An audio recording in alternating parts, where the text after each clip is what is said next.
The day begins like every other at Westbrook Medical Technologies, polished marble, glass walls, and the echo of ambition bouncing off every surface. The kind of building where everything gleams, except the people at the bottom.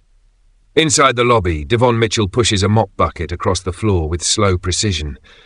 His movements are methodical, not tired but intentional. He's in his early 40s, tall, lean, dark-skinned, with the quiet posture of a man who's learned that silence is sometimes the only shield. He hums softly to himself as executives rush past him, phones pressed to their ears, never seeing him. Not really. To them, he's just the janitor, the one who cleans up after their genius. But if they ever looked closely, they'd see it. The way his eyes pause on the complex diagrams sketched on the whiteboards in conference rooms. The way his gaze lingers on equations written half correctly. The way he occasionally mutters, "That's not how you balance a system like that." What no one at Westbrook knows is that DeVon isn't a janitor by chance. He's one by choice, or rather by consequence. Once upon a time, he was Dr. DeVon Mitchell, PhD in mechanical engineering from MIT, specializing in fluid dynamics. He'd published papers that still circulate in university labs across the world. But after exposing corruption in a government-backed research project, his name was quietly erased from the industry. He lost everything: his position, his reputation, and the home he built with his late wife. Now, he mops the floors of a company that unknowingly uses the very patents he helped pioneer.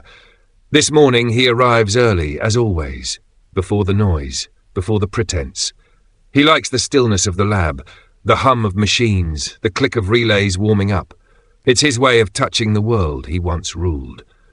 As he wipes down the glass around a prototype chamber, he studies the machinery behind it.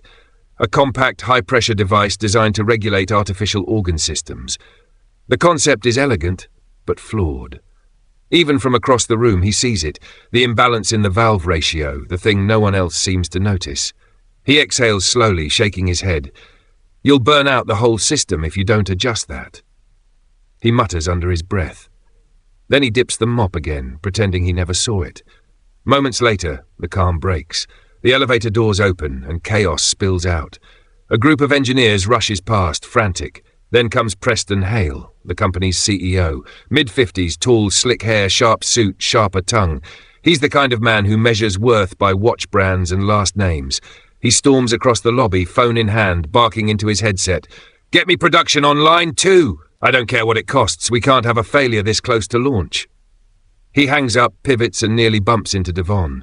Preston's expression curdles. "Watch where you're going, man." DeVon straightens slightly. "Apologies, sir."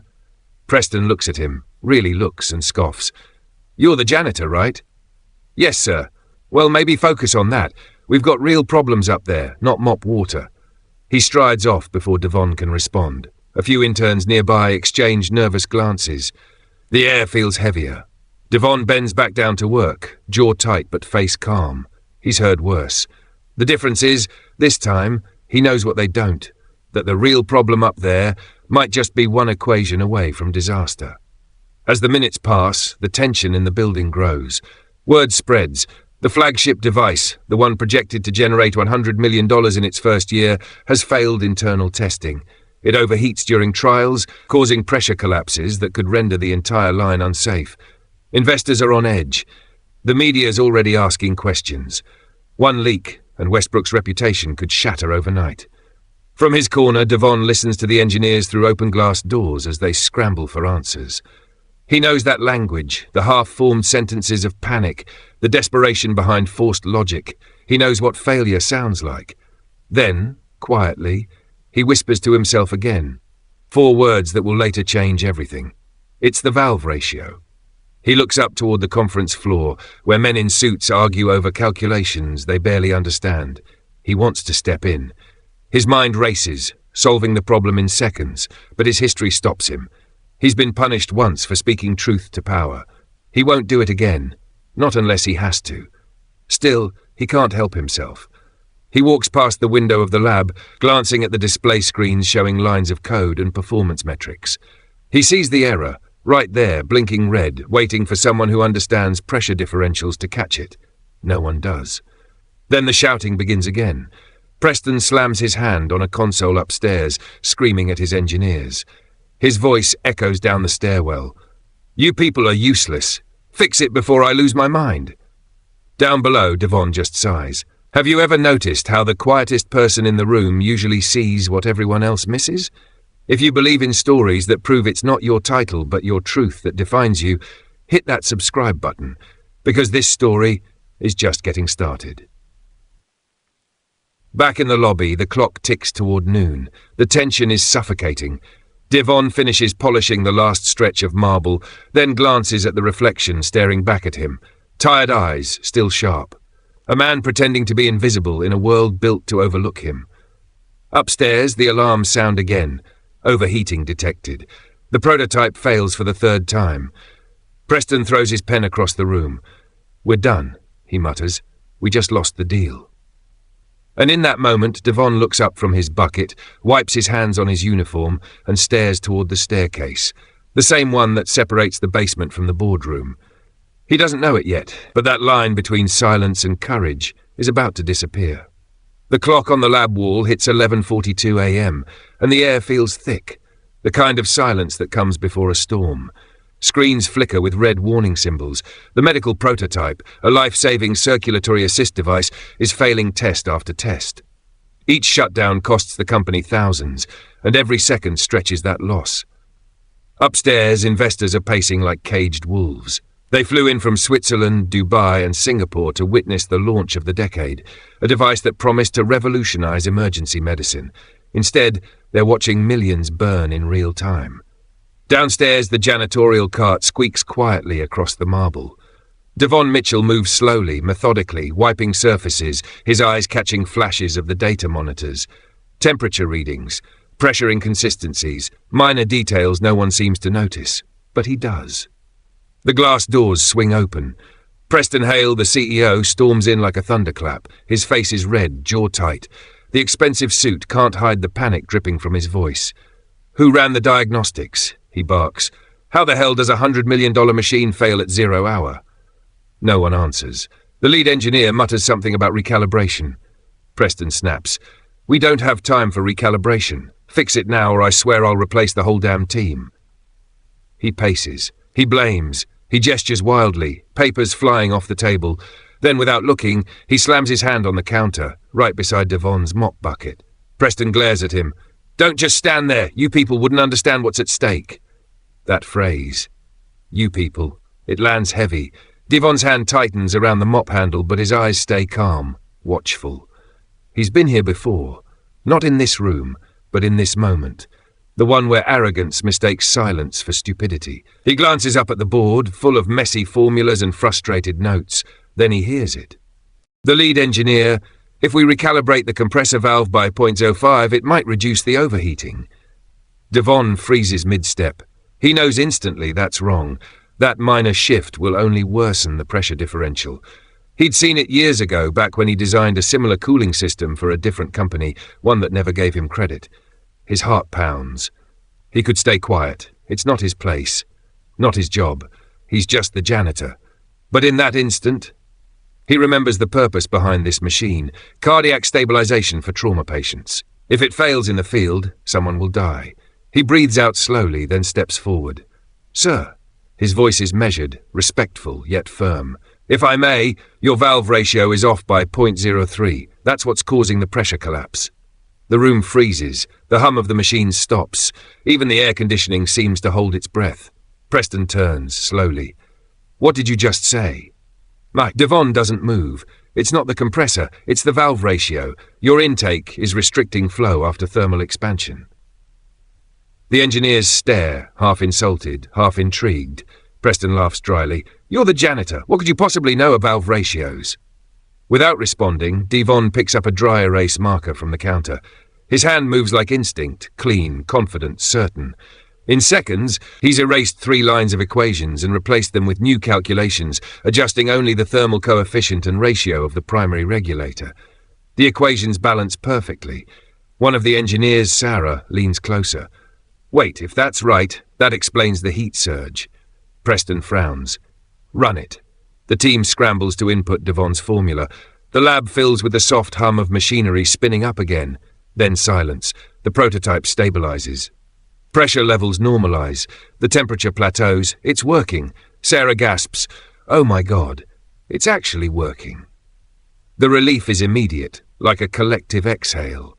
The investors upstairs start clapping as they see the metrics update on their end. Cheers ripple through the lab. But Preston just stands there, staring at the janitor who just saved his empire. DeVon places the marker down gently, wipes his hands on his uniform, and returns to his cart like nothing happened. "Glad it's fixed, sir," he says softly. For a long moment, no one moves. Then a young engineer whispers, "Who is this guy?" Every now and then, you meet someone who reminds you. Titles mean nothing when truth speaks for itself. If you're still watching, subscribe, because the stories they buried, we're bringing them to light. Back in the lab, Preston tries to regain control. "Good job, team," he says, pretending not to have seen what everyone just witnessed. But even his tone sounds hollow. As the others disperse, Sarah approaches DeVon quietly near the supply closet. "How did you know that? I've been working on that model for months." DeVon offers a faint smile. "Let's just say I've seen enough engines to know when they're trying too hard to breathe." She studies him for a moment, curious, almost reverent, but before she can ask more, Preston calls for another round of diagnostics. When DeVon returns to the janitor's room, he sits in silence. The hum of the fluorescent light overhead buzzes faintly. He looks at his reflection in the small metal sink, the uniform, the ID tag that says maintenance, and behind it, the man no one sees. He knows what just happened isn't over. Word will spread, people will talk, some will call it luck, others will call it impossible. But he's not doing it for applause. He just didn't want another tragedy born from ignorance.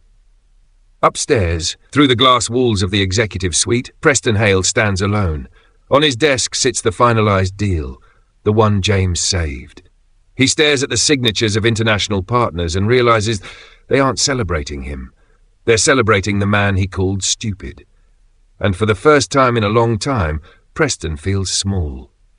He turns toward the security camera feed showing the janitor walking down the hall, mop in hand, moving quietly past the rows of engineers. The screen flickers for a moment, and in that silence even Preston knows. This wasn't luck. It was brilliance disguised in overalls. By morning, everyone in Westbrook Medical Technologies has heard the story. The janitor solved the $100 million disaster in under 5 minutes. From the lab technicians to the cafeteria staff, whispers ripple through every hallway like static. Some are curious, some are skeptical, but all are talking.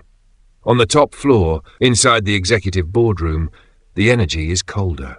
CEO Preston Hale sits at the head of the table, silent, fingers tapping on the glass surface. Around him are department heads and board members trying to make sense of what happened. How did it even reach that point, one asks. Who authorized him to touch the prototype? Another demands. Preston doesn't answer. He's watching the surveillance replay, the footage of DeVon calmly walking to the whiteboard, rewriting formulas with precision. The moment when the alarm stopped and the machine stabilized. The moment when he, Preston, was made irrelevant in front of his own people. He pauses the footage, zooms in on DeVon's face, that quiet, unreadable expression. The man never gloated, never smiled. He just fixed it and walked away. "Get him up here," Preston finally says. His tone is measured, but the bruise in his ego shows through. Moments later, the elevator doors open, and DeVon steps out, still in his navy blue janitor uniform, holding his maintenance gloves. The receptionist looks surprised to see him escorted toward the executive wing. He's been here for 3 years, and this is the first time he's ever been upstairs. The carpet is thicker. The air smells like money, and the walls, lined with framed photos of smiling white executives, feel like a different world entirely. Inside the boardroom, Preston leans back in his chair as DeVon enters. "Mr. Mitchell," he says, almost mockingly polite. "Take a seat." DeVon doesn't flinch. He nods once and sits at the far end of the table. Preston folds his arms. "I'll be honest, I'm curious. What exactly happened down there yesterday?" DeVon looks him in the eye, his voice calm. "Your valve ratio was off. The pressure differential was causing thermal buildup. Once corrected, the system stabilized." The board members exchange looks. One whispers, "He's right. That matches the new data." Preston's eyes narrow. "And how exactly does a janitor know that?" DeVon hesitates, then reaches into his work bag, a simple, worn leather folder, edges frayed. He places it gently on the table and slides it forward. Preston frowns, opening it reluctantly. Inside are neatly stacked papers, academic transcripts, research publications, patent documents, and an MIT diploma. He flips through them, the disbelief growing on his face. You have a PhD in mechanical engineering. DeVon nods once. Thermodynamics and pressure systems. Graduated in '04. Worked in aerospace cooling design until 2012. The room goes dead silent. One of the executives, Karen Lynn, leans forward. Wait, DeVon Mitchell, you worked on the Vega propulsion project? The same one NASA used in? DeVon nods again, quietly. A stunned silence. Preston's jaw tightens as the weight of realization sets in. The man he dismissed, insulted and nearly fired, is the same man whose work once powered an entire generation of thermal systems. Preston clears his throat. Then, what are you doing here? Why? DeVon's eyes flicker downward just for a moment. I spoke out, he says softly, about safety protocols being ignored. They called it insubordination. I lost my position, my license, and everything that came with it. The executives shift uncomfortably in their seats. Preston looks away. The silence stretches until DeVon adds, I needed work. I took what I could find. Preston exhales through his nose. He's never felt smaller. Around him, no one dares to speak. The same man they'd all overlooked has just dismantled their entire illusion of superiority, not with anger, but with facts. Then DeVon continues, his voice steady, low, unshaken. You didn't fail because your system broke. You failed because your culture did. The words hang heavy. You stopped listening to people who don't look like you. You stopped seeing minds, and only saw roles. Preston's eyes flicker with defensiveness, but he doesn't interrupt. He can't. The boardroom feels like a courtroom now, and the janitor, the man he once dismissed as you people, is holding the verdict. If you're still watching, you already know, this isn't just about one man. It's about every brilliant person the world has underestimated. Subscribe, because we're telling the stories they tried to bury. Back in the room, Karen finally breaks the silence. Mr. Mitchell, she says gently, why didn't you say anything sooner? DeVon glances toward her, then toward the window overlooking the city. Would you have listened? No one answers. Preston leans forward, voice low. You're telling me you've been mopping floors here for 3 years, while we've been hiring kids fresh out of grad school to do a fraction of what you can? DeVon shrugs slightly. You hired who you thought fit the picture. The sting lands deeper than any insult. Preston's gaze falls to the folder again, the proof of a lifetime of excellence buried under a uniform and a name tag. For the first time, his voice softens. Mitchell, DeVon stands before he can finish. You don't owe me anything, sir, he says quietly. Just remember this. Great ideas don't need permission. They just need someone willing to listen. He picks up his folder, turns toward the door, and pauses only once. I'll have the lab floors polished before the next investor visit. Then he walks out. No music, no applause, just the sound of footsteps, deliberate, composed, and echoing through the hall like a metronome of dignity. Behind him, the executives exchange glances. Karen leans toward Preston. We can't keep this quiet, she whispers. People already know what he did. Preston doesn't respond. His reflection stares back at him from the glass wall, and for once, he doesn't like what he sees. He glances back at the paused surveillance footage again. DeVon at the whiteboard in his janitor uniform, equations flowing effortlessly. And under the hum of silence, Preston realizes the truth that will haunt him long after today. Genius never needed his approval.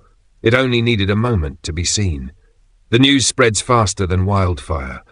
Within 24 hours, every major business outlet has the same headline. Black Janitor solves a $100 million engineering crisis in minutes. Investors who once questioned the company are now flooding its inbox with praise. Journalists call it a miracle.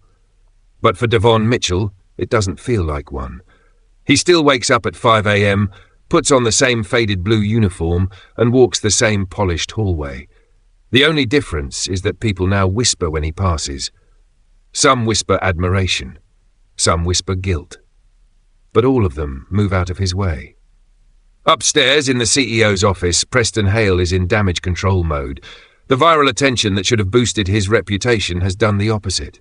Every article praises the janitor. Not him, not the engineers, not the company. They call it the story of quiet brilliance ignored until it saved everyone. The shareholders demand an official statement. Investors want to meet the janitor genius. Preston tries to reframe it.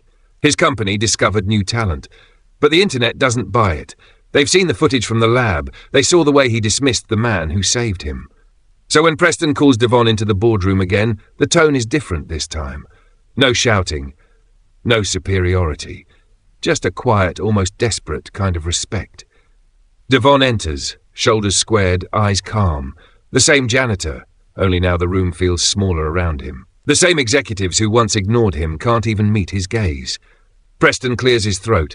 DeVon, I wanted to speak to you personally. DeVon nods but says nothing. The CEO continues, stumbling through a prepared speech. What happened last week? Well, it opened my eyes. You saved this company. You saved my career. And I owe you more than an apology. He slides a sleek black folder across the table. Inside is a contract with his name at the top. We want you to lead our new research integrity division, Preston says. Full creative control, your own team, your own budget, on your terms. The room waits for a reaction. None comes. DeVon reads the title, closes the folder gently, and looks up. His voice is calm, but it cuts through the air like glass. Mr. Hale, I didn't do what I did to be promoted. I did it because lives were at stake. But if you really want to fix what's broken here, don't start with a new title. Let's start with who you hire and who you listen to.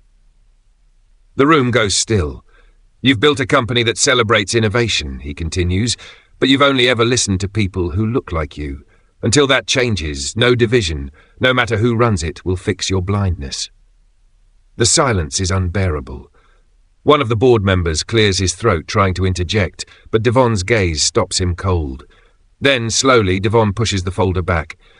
I'm not here for your redemption. I'm here for accountability. He stands up. Hire more like me, not janitors, thinkers. And with that, he walks out. If stories like this move you, if they remind you that greatness doesn't always wear a suit, hit subscribe, because every week we tell the stories that history tried to silence. The camera follows DeVon down the hallway, the same path he used to mop. Now engineers stand aside as he passes. Some nod respectfully, others look ashamed. He doesn't look back. Outside, the morning sun hits the glass facade of Westbrook Medical Technologies, and for the first time, the reflection looking back at him feels whole. He takes off his name badge, sets it on the security desk, and walks toward the street. And a week later, there is a montage of newspaper clippings, tweets, and video headlines. Former janitor turned whistleblower sparks national hiring reform. Corporate America reckons with hidden talent, the man who solved the impossible. Weeks later, DeVon stands before a lecture hall at MIT speaking to a new generation of engineers. The students lean in, notebooks open. The board behind him glows with diagrams and equations. He picks up a marker and writes 4 familiar words. It's the valve ratio. The class watches in awe as he explains the logic that saved an entire company. But his lesson isn't technical, it's human. He tells them about the cost of silence, the danger of arrogance, the power of humility. When I mopped floors, he says softly, I still studied, I still solved problems, not because I wanted credit, but because truth doesn't need permission to exist. A student raises her hand. Do you regret ever working there? DeVon pauses, then smiles slightly. No, because sometimes the lowest floors give you the clearest view of who's standing on top. Applause fills the room. When brilliance wears a uniform, the wise don't look away. Because true power isn't in what you see, it's in what you choose to recognize.